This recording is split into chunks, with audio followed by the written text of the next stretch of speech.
Just like many of you, I finished my university studies not so long ago. I was happy, full of energy, and eager to prove myself and to the world the value that I can create in society. But pretty much as soon as I have joined the company, I was very disappointed. Turned out that pretty much none of the skills and the knowledge that I have gained during my university studies was applicable in the real world. I felt betrayed, I felt upset, and I took it upon myself to go back to school, this time as a lecturer, to hopefully provide the students with some more applicable skills, something that they will surely need. It also got me thinking, why is there such a disconnection between the real world and education? Before we go into details, it is important to define the terms.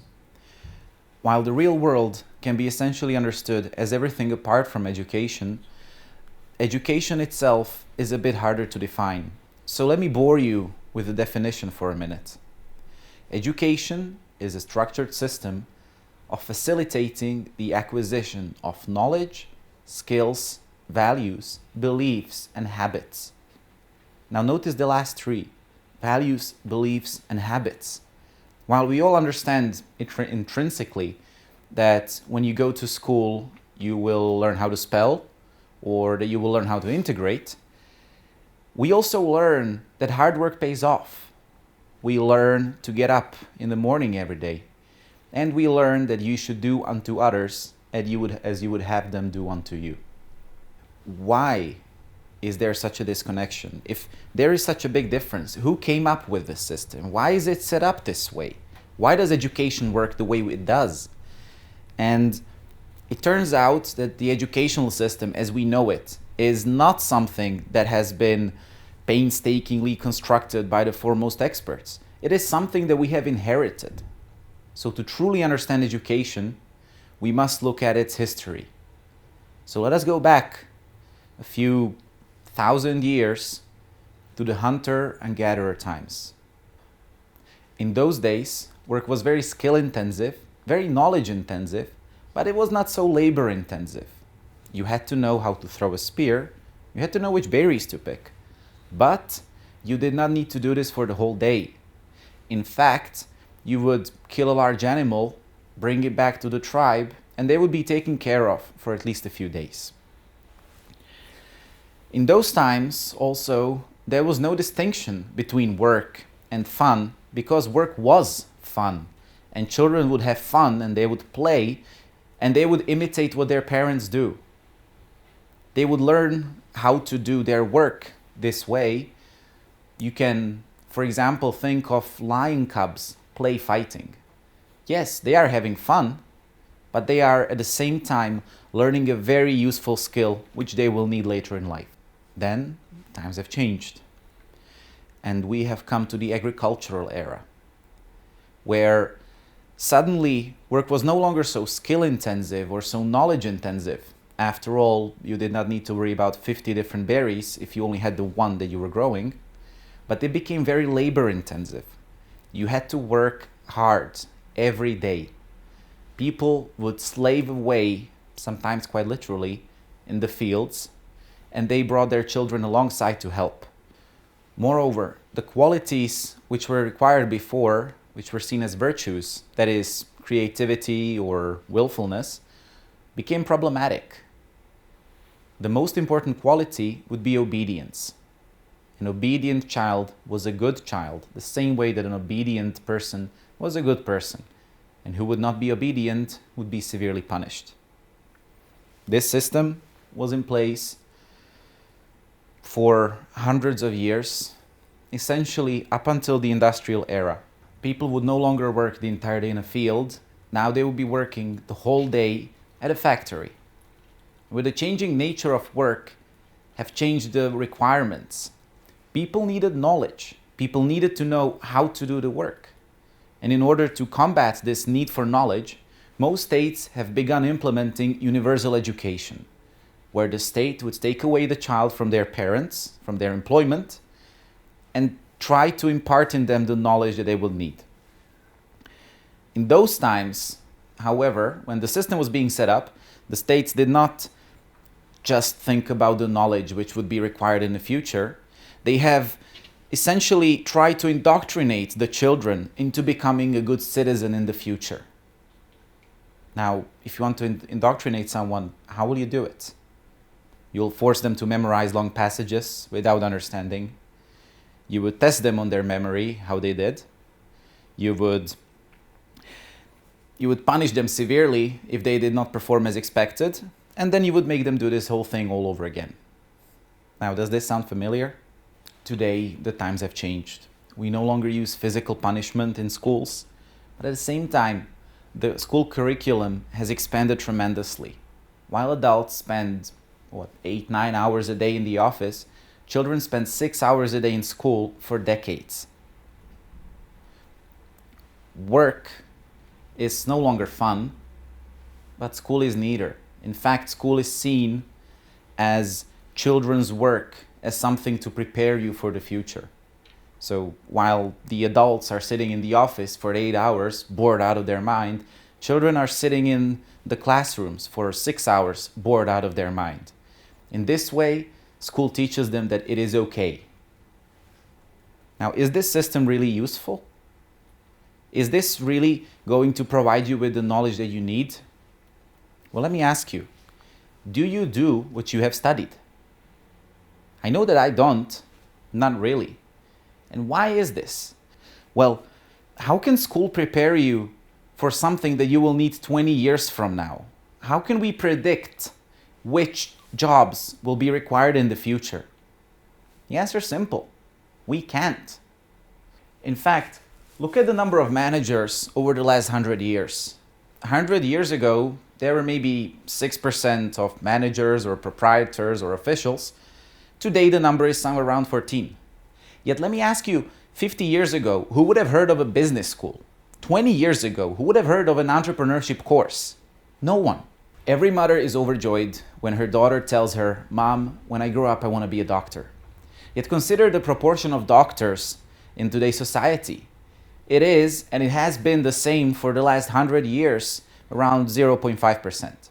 But at the same time, consider the number of nurses and healthcare technicians. Their numbers have increased tremendously. Now let me ask you, which one do you think is more likely to provide you with the job security? Consider professionals, technicians, people who in general have problems explaining what they do to their parents. 100 years ago, maybe 5%. Today, 25%. Who could have predicted this growth? This is incredible. But unfortunately, not all professions do as well.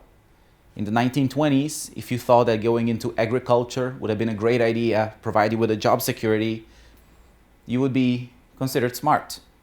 But yet, by 1950s, this was no longer the case. And by 1970s, you would have been happy to have a job to retire from at all. There is a popular sentiment going around these days which says that liberal arts majors are useless. And you know what? In terms of marketable skills, marketable knowledge, I'm inclined to agree. At the same time, remember that education gives you more, provides you with values, beliefs, habits. And these are the things where liberal arts majors excel. We live in a globalized society. Today, understanding of culture is more important than ever.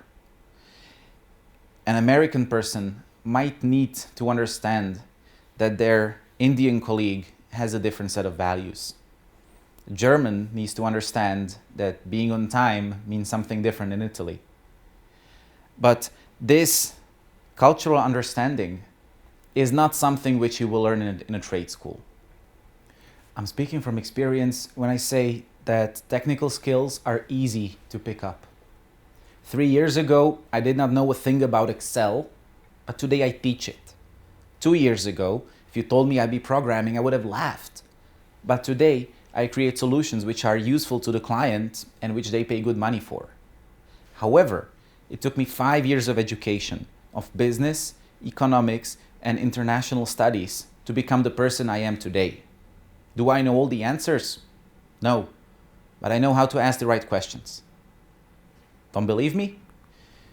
Consider Mr. Brian Chesky, the founder of Airbnb. He majored in fine arts. Consider perhaps Mr. Stuart Butterfield, co-founder of Flickr, founder of Slack. His major is philosophy.